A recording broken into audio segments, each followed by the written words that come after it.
In 1995, I was down in New Zealand and I was doing a movie. It was the last film on my Universal contract, which I wanted to kind of get done at that point because now I've had this revelation of just doing work that I enjoy, but I still had this starring role in this big film to do.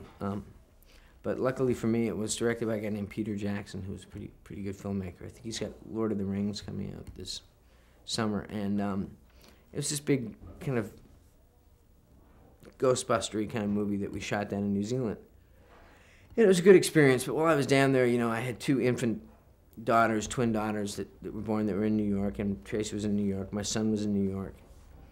And I'm down there thinking, why am I doing this again? Why am I, what am I thinking about? And at the same time too, as I was tiring of New Zealand television, which is fine, but you can only see so many documentaries on the Kiwi. People were sending me videotapes of American television shows, and a lot of shows I hadn't seen. They were sending me Friends. They were sending me Seinfeld episodes. They were sending me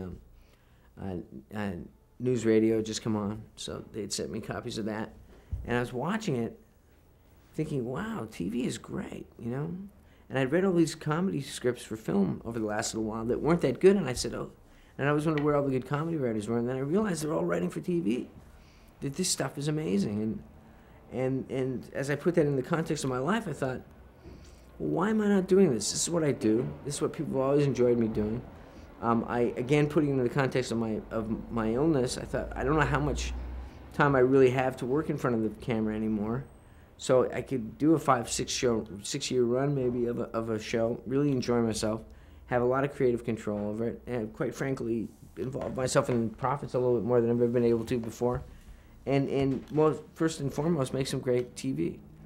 And so from New Zealand, I was sending these kind of missives back to the States that if anyone, any producers, and I had a certain kind of list of people that I wanted to talk to who were interested in talking about it, I'd like to. And a few people came down to New Zealand to see me, and I came back on a couple of breaks and met with some people. So that going into the next spring, I was pretty committed to doing something. And then out of the blue, I got a call from Gary Goldberg saying, "What about me?"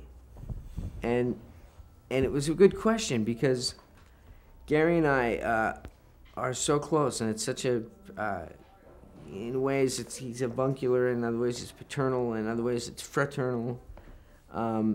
We're so close, and it's such a unique bond and so special, what we were able to do together that I was really worried about.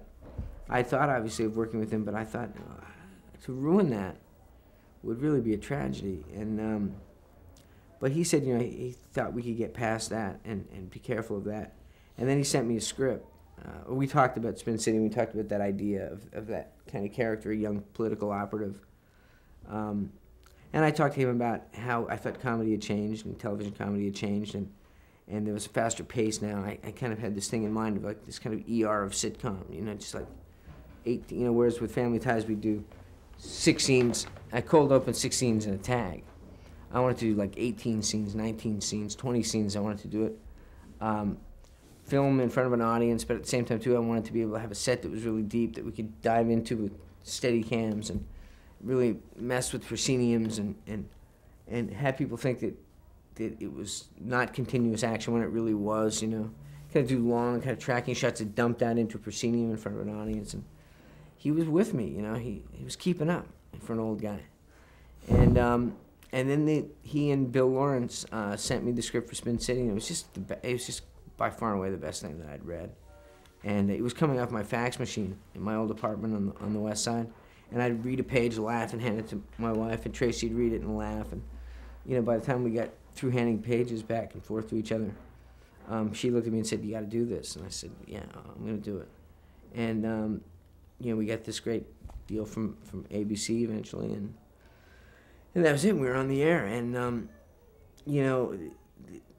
another thing that always surprises me is that, well, we didn't really do a pilot for Spin City. We got an order for 26 right away, but I've only, I did a pilot for Family Ties, and I set out to do Spin City, and those are the only 2 comedies that I've ever done. And when you think about the infant mortality rate for for pilots and how difficult it is to get a show in the air. You know, I feel tremendously blessed, and you know, that's due in no small part to my relationship with Gary.